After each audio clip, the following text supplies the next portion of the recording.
जय हिंद प्यारे साथियों, आप सभी का स्वागत है Kumar Mukesh sir 0.1 YouTube platform पे। साथियों, जैसा कि हम लोग थंबनेल में देखें कि UP home guard new vacancy update है, वह बहुत ही जल्द आपको वैकेंसी देखने को मिल जाएगी, क्योंकि अखबारों में न्यूज में आपके कई बार छप चुका कि यूपी में क्या होने हैं, होमगार्ड की वैकेंसी बहुत बड़े लेवल पे होनी है। ठीक है, तो इस सेशन में बहुत ही अच्छे से इस चीज को क्लियर करेंगे और आप वीडियो को स्किप ना करिएगा, लास्ट तक बने रहिएगा। यूपी होमगार्ड से जितना भी न्यूज है, देखिए यहाँ पे कोई भी ऑथेंटिक जानकारी के बाद ही हम वीडियो लेके आते हैं, तो आप ये ना समझिएगा इस क्लास में आपको किसी तरह की भ्रमित किया जाएगा, चाहे किसी झूठे टॉपिक पे बात किया जाएगा, ऐसा कुछ नहीं है। जो ऑथेंटिक जानकारी है, जो हमने रिसोर्सेज से पता किया, उसी के अकॉर्डिंग हम लोग क्या कर रहे हैं, आपके सामने प्रस्तुत हो रहे हैं। ठीक है, कोई भी अपडेट लेके, चाहे किसी भी वैकेंसी का अपडेट हो रहा है, सबसे पहले आपको हम दे रहे हैं, तो इसलिए आप लोग लास्ट तक बने रहिएगा और इसमें कुछ चीजों को ऐसे क्लियर किया जाएगा कि जो आपके मन में डाउट चल रहा होगा। ठीक है साथियों, तो चलिए अब हम इसमें बात करते हैं कि जो वैकेंसी होगी कितने पदों पे होगी। ठीक है, कितने पदों के, लेकिन यहाँ पे बात भी होगी कि कब तक आ रही है, कैसे हो रहा है, क्या नए तरीके से जो पहले वाली वैकेंसी जैसे होती थी वैसे ही होगा या फिर एग्जाम करा के होगा। चलिए सारा चीजें एकदम क्लियर हो जाएगा इस वीडियो में। तो जो लोग नए हैं चैनल पे, चैनल को सब्सक्राइब कर दीजिए, वीडियो को शेयर कर दीजिए, लाइक कर दीजिए। चलिए तो हम लोग यहाँ देखते हैं क्या जो वैकेंसी होनी है, पद की बात करें, जो पोस्ट होगा आपका, पोस्ट होगा कितना, यह कितना होगा, यह होगा भाई साहब 42,000 पोस्ट। ठीक है, 42,000 दो चरणों में वैकेंसी होनी है। ठीक है, दो चरण में, दो चरण में होनी है। पहले चरण में 21,000, ठीक है, पहले चरण में 21,000 और दूसरे चरण में 21,000, यानी दो चरणों में। ये रहा आपका प्रथम चरण, प्रथम चरण, और ये रहा द्वितीय चरण, द्वितीय चरण। चीजों को समझिएगा, यहाँ हम आपके सामने जो न्यूज़पेपर का कटिंग है, यहाँ आपके सामने हम दिखा रहे हैं। ठीक है, इस चीज में लिखा है जो हम लोग यहाँ पे पूरा डिस्कशन कर रहे हैं। ठीक है, चलिए तो दो चरणों में होना है। और ये जो वैकेंसी है 42,000 की, यहाँ पे पूरे गणना करने के बाद यही इस पेपर में लिखा हुआ है कि 2033 तक, 2033 यानी इस सन को याद कर लीजिए, यहां तक यूपी में 40 यानी कितना 42, ठीक है, 42,000 सीट खाली हो जाएंगे किसके, यूपी होमगार्ड के, यूपी होमगार्ड के।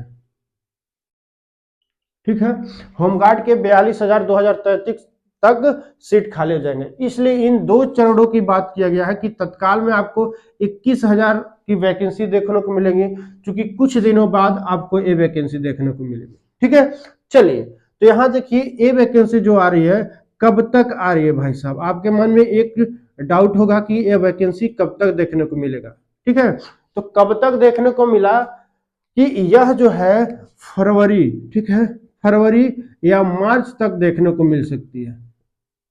जहां तक उम्मीद है भाई साहब, फरवरी या मार्च के एंड तक ये वैकेंसी आपको देखने को मिलेगी।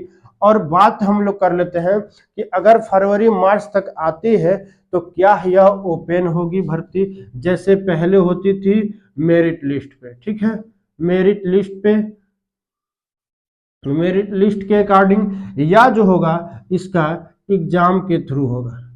ठीक है, या ओपन होगा, जैसे मेरिट लिस्ट के शॉर्ट लिस्ट किया जाएगा मेरिट से, या एग्जाम कराया जाएगा। ठीक है, चीजों को समझिए कि यहाँ पे देखिए पहले जो होता था इस प्रोसेस से, लेकिन इस समय 100% में मान के चलिएगा, 100% में कितना 90% कंफर्म है कि एग्जाम आपको कराया जाएगा। ठीक है, एग्जाम कराने के बाद ही आपका सिलेक्शन होगा। ठीक है, जैसे हम लोग क्या करते हैं, यूपी पुलिस जो कांस्टेबल वाली पोस्ट है, कांस्टेबल वाली पोस्ट में जो प्रोसेस अपनाया जाता है, ठीक वही प्रोसेस इस होमगार्ड वाले भर्ती में आपको देखने को मिलेगा।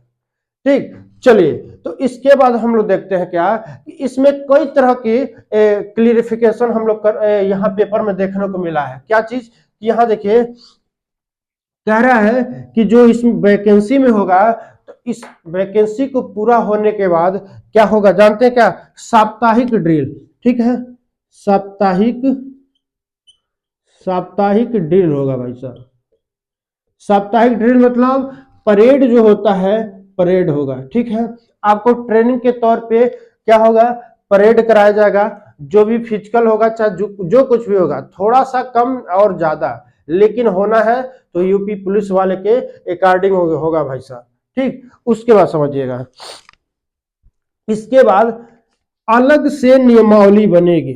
ठीक है, अलग से नियमावली बनेगी, नियमावली बनेगी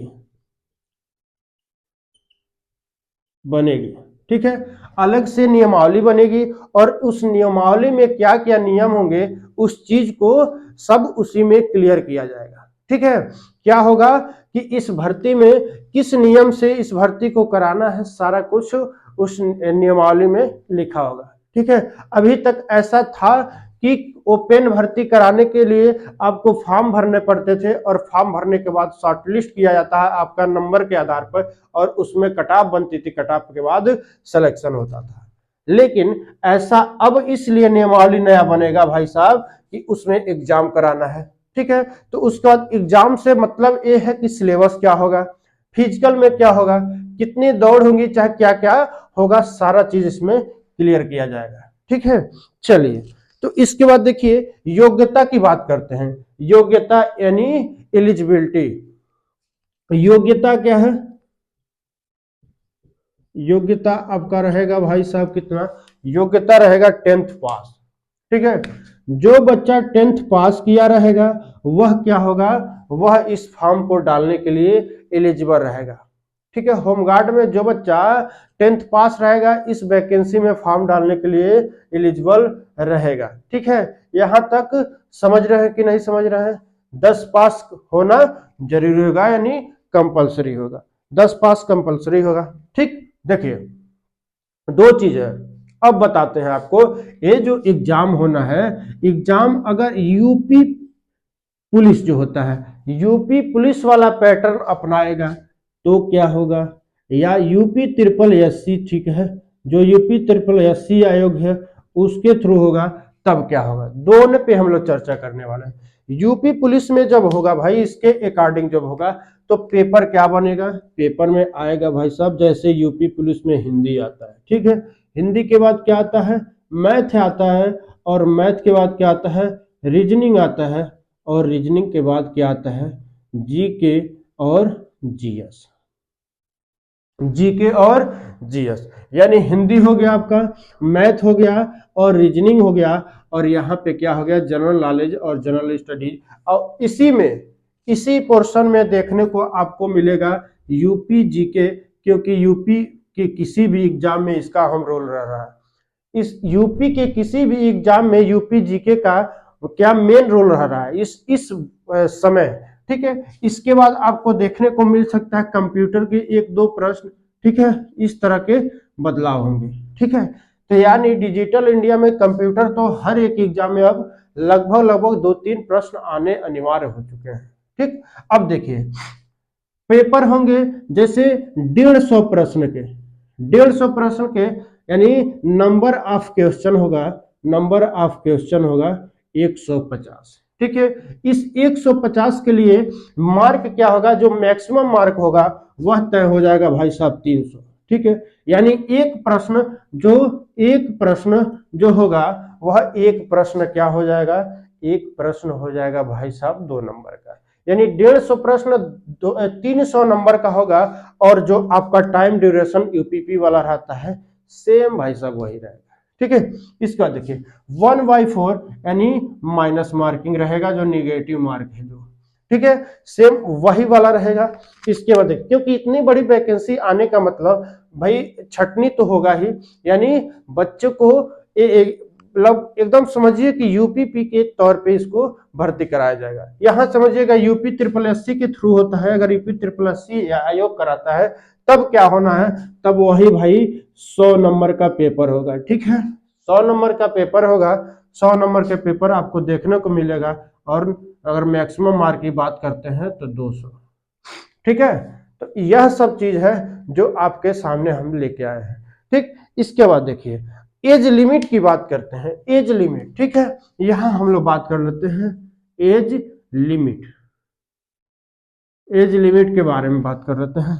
तो देखिए एज लिमिट तो अभी क्लियर नहीं बता सकते हम लोग, लेकिन अप्रोक्स मान के चलिएगा कि 18 से जनरल जो है 18 से कितना, 18 से 35 साल तक, ठीक है। 18 से 35 साल तक ये ओबीसी और एसटी के लिए 3 साल रिलैक्सेशन जो मिलता है, ओबीसी के लिए 3 साल और एसटी के लिए 5 साल, ठीक है। यह आपको एज रिलैक्सेशन मिलेगा, ठीक है। ठीक, और हम बात कर लेते हैं सैलरी की। तो देखिए इसमें सैलरी क्या रहती है, इस चीज पे हम लोग थोड़ा सा डिस्कशन कर लें, इस चीज पे थोड़ा सा डिस्कशन कर लें और देख लें कि इसका सैलरी कितना रहता है, ठीक है। सैलरी कितना रहता है चीजों को समझिएगा। देखिए इसका सैलरी रहता है 5200 से कितना, 5200 से 20,000 तक इसका सैलरी रहता है, ठीक है भाई साहब। पहले वाला जो प्रक्रिया थी उसके अकॉर्डिंग सैलरी यही है, लेकिन नए नियमावली में क्या होगा, अलग से आपको क्या क्या मिलेगा उसमें इंक्लूड करके तब सैलरी आपको उसी नियमावली में या उसी नोटिफिकेशन में देखने को मिलेगा, ठीक है। चलिए तो एक चीज बता दें, जो फॉर्म अप्लाई होगा वह फॉर्म होगा ऑनलाइन मोड, ठीक है। मोड इसका होगा ऑनलाइन, कोई ऑफलाइन वाला व्यवस्था नहीं भाई साहब। ऑनलाइन मोड में अप्लाई होगा, ऑनलाइन मोड में पेमेंट भी करना होगा ऑनलाइन मोड में, ठीक है। ठीक, पेमेंट भी ऑनलाइन मोड में करना होगा। और कोई टॉपिक छूटा नहीं भाई साहब, हर एक टॉपिक पे हम लोग चर्चा कर लिए। तो देखिए हमने एक अनुमान लगा के आपके सामने बताया कि फरवरी मार्च तक आपको क्या देखने को मिलेगी, ए वैकेंसी मिलेगी, ठीक है। यह वैकेंसी फरवरी मार्च तक देखने को मिलेगी, लेकिन वैसे मान के चलिए कि आप अपनी तैयारी रिटन एग्जाम के लिए तैयारी यानी प्रिपरेशन करते रहिए, ठीक है। रिटन एग्जाम होगा भाई साहब, लगभग 90% क्लियर हो चुका है कि रिटन एग्जाम के थ्रू ही क्या होगा, आपको वैकेंसी फाइनल होगा, ठीक है। आपको फिजिकल में क्या होगा क्या नहीं होगा नोटिफिकेशन आने के बाद क्लियर होगा, लेकिन इतना तो मान के चलिए क्लियर हो गया है कि एग्जाम होगा, ठीक है। चलिए कोई भी फिर से अपडेट आता है तो हम आपके सामने आएंगे, कोई भी नया न्यूज आता है आपके सामने आएंगे। तब तक के लिए धन्यवाद।